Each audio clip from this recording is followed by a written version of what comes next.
Philadelphia, Pennsylvania. $2 to $2.3 billion in annual underground gang economy. But here's what makes Philadelphia different from every city we've analyzed. You can see it. Kensington Avenue, a 2-mile stretch where hundreds of people buy and sell drugs in broad daylight. No hiding, no subtlety.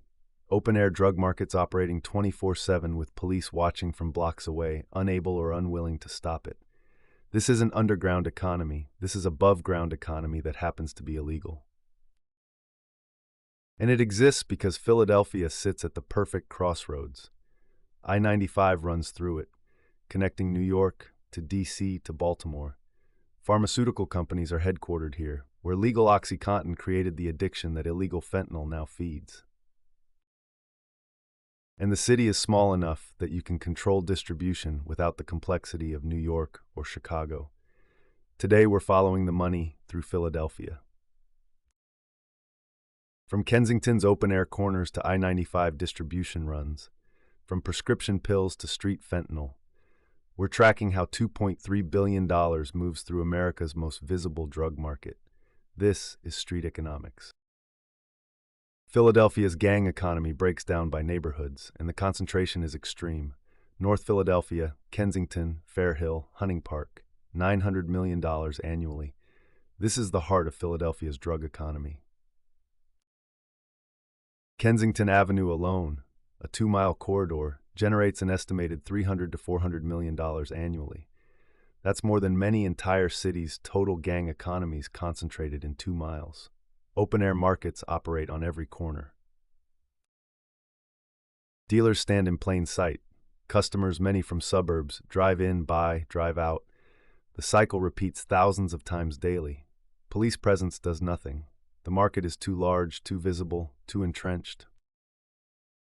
West Philadelphia, $450 million annually. Predominantly black gangs with territory dating back decades. More traditional structure than North Philly's open markets. Street sales plus wholesale distribution. Lower violence than North Philly because territories are more stable.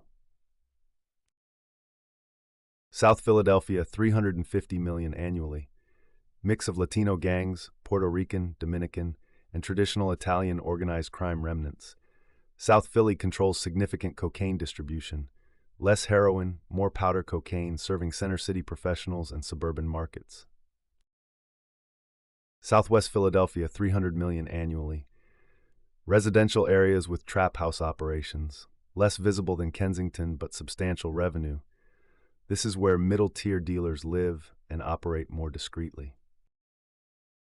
Center City, University City, $200 million annually. Serves downtown workers and college students. Primarily cocaine and prescription pills. Small-scale delivery operations, not street corners. Higher prices, lower volume, but consistent revenue. Suburban distribution network, $400 million annually. This is critical to understanding Philadelphia's economy.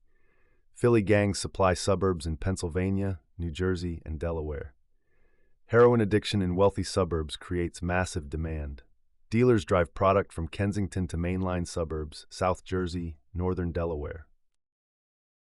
This suburban connection is 20% of Philadelphia's total gang economy.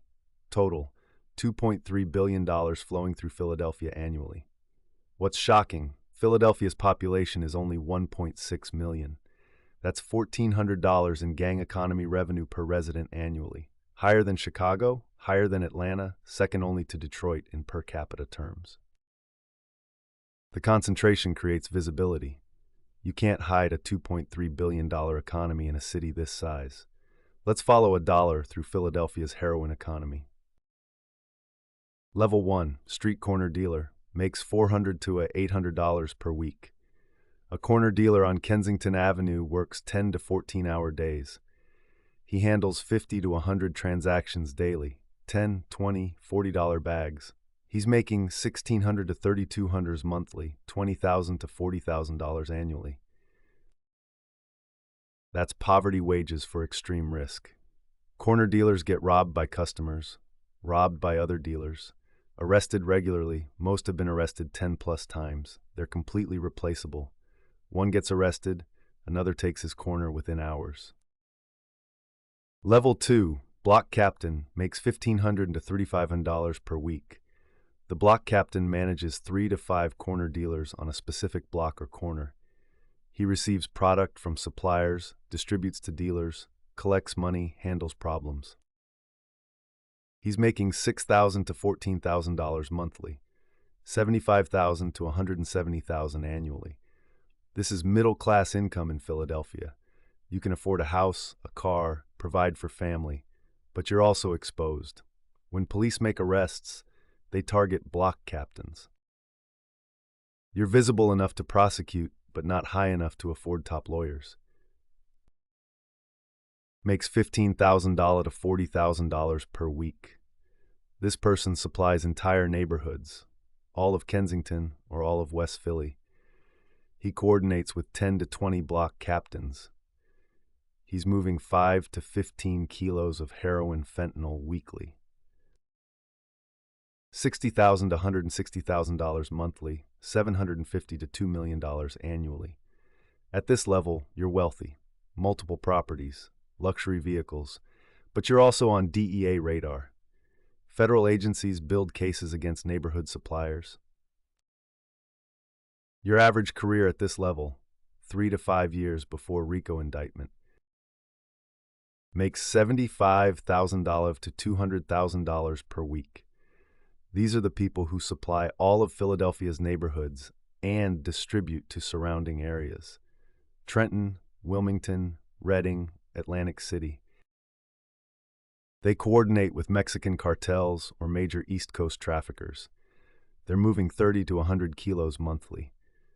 Income, $300,000 to $800,000 monthly, $3.5 million to $10 million annually.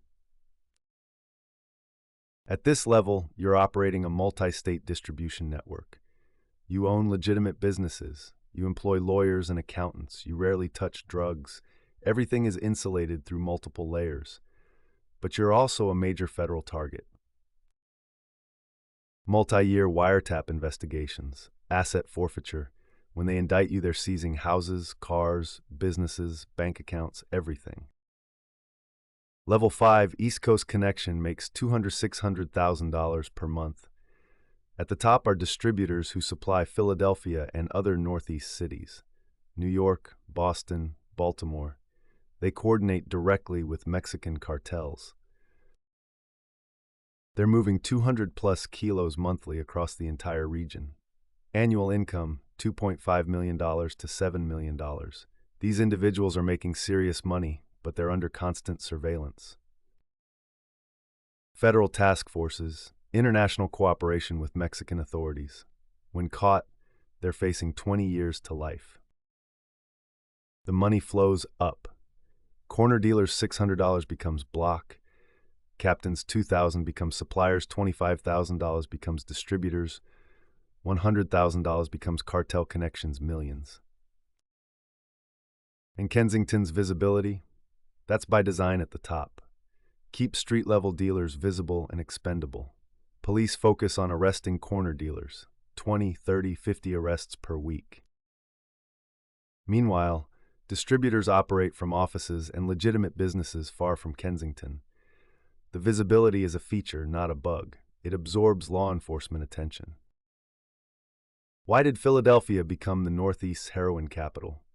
Geography and the pharmaceutical industry created perfect conditions. I-95, the East Coast drug corridor. I-95 runs from Florida to Maine. It passes directly through Philadelphia, and Philadelphia is positioned perfectly between major markets. New York, 95 miles north, 90-minute drive. Baltimore, 100 miles south, 90-minute drive. Washington, D.C., 140 miles south, 2-hour drive. Drugs flow through Philadelphia to all three markets. A kilo of heroin costs $70,000 to $80,000 in New York.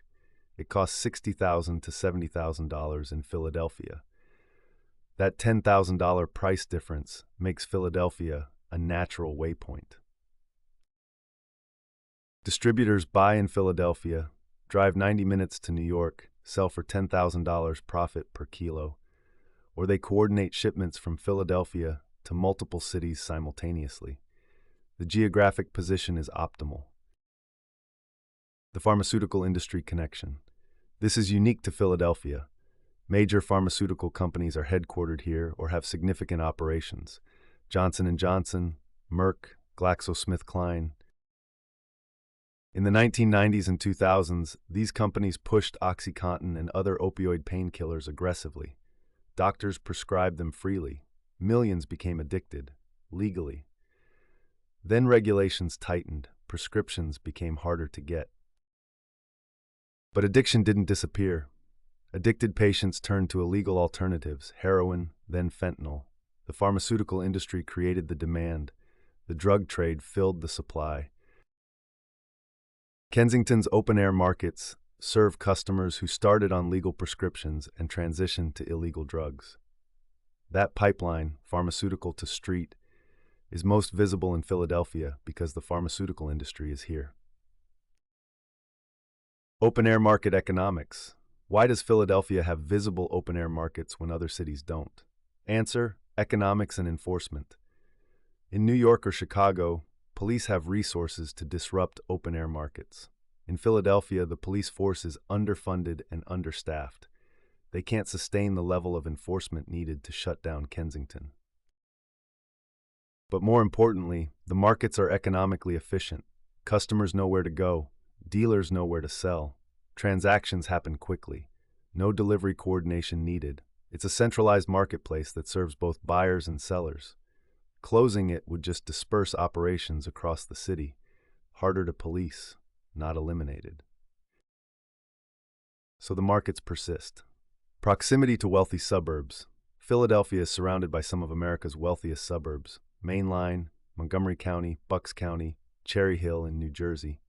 These suburbs have high rates of opioid addiction, but limited local supply. So suburban users drive to Kensington. Buy, drive home.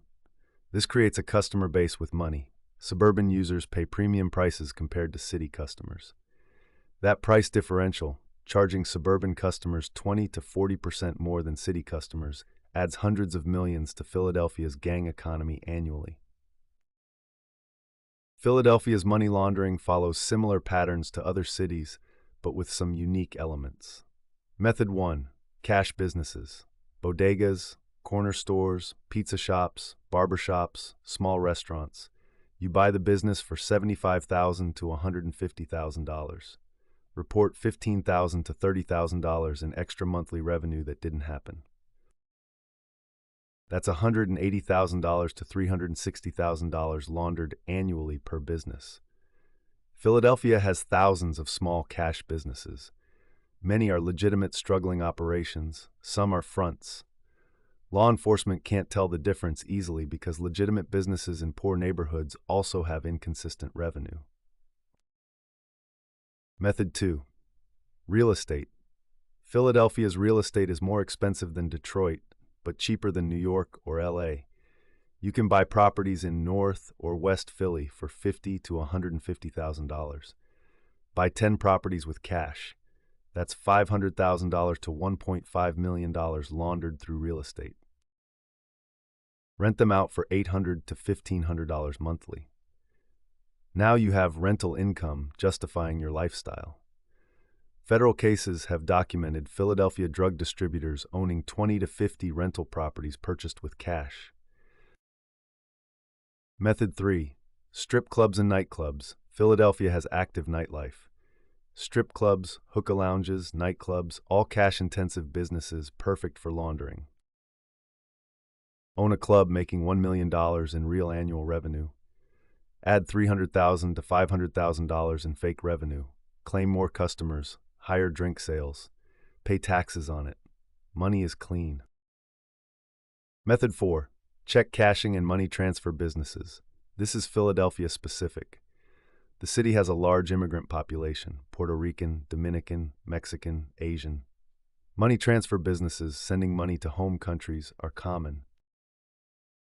Drug money gets mixed with legitimate money transfers. You claim you're sending $500,000 monthly in remittances to Puerto Rico or Dominican Republic. Some of that is legitimate immigrant transfers, some is drug money, extremely hard for authorities to separate. Method 5. Car dealerships and auto repair. Used car dealerships are classic laundering operations. Claim you sold 10 more cars this month than you actually did. Each car is $5,000 to $15,000 in fake revenue. That's $50,000 to $150,000 monthly laundered. Philadelphia has dozens of small used car lots, many in North and West Philly. Some are legitimate, some are fronts. The challenge in Philadelphia: smaller economy than New York means fewer high-end laundering options. No major music industry like Atlanta. No tech startups like some West Coast cities. Laundering is limited to traditional cash businesses, real estate, and immigrant-focused money transfers, where hundreds of people openly buy and sell drugs in full view of police, cameras, and the world, where the pharmaceutical industry's legal addiction pipeline feeds illegal fentanyl distribution, where suburban customers drive in from million-dollar homes to buy from dealers living in poverty. Because for thousands of people in North Philadelphia, this is the best available option. Legitimate jobs pay $12 to $15 per hour, $25,000 to $30,000 annually. Corner dealing pays similar money, but with more flexibility. Philadelphia proves something the other cities hinted at. Visibility is a feature of the design, not a failure. The system works because the bottom is visible. It absorbs attention, arrests, and public outrage while the actual profits flow elsewhere. This is street economics. We follow the money from open corners to hidden offices, from pharmaceutical boardrooms to Kensington streets. Subscribe for weekly analysis. We're documenting how billion-dollar illegal economies operate in plain sight while remaining untouchable. We follow the money. It never goes where the cameras point.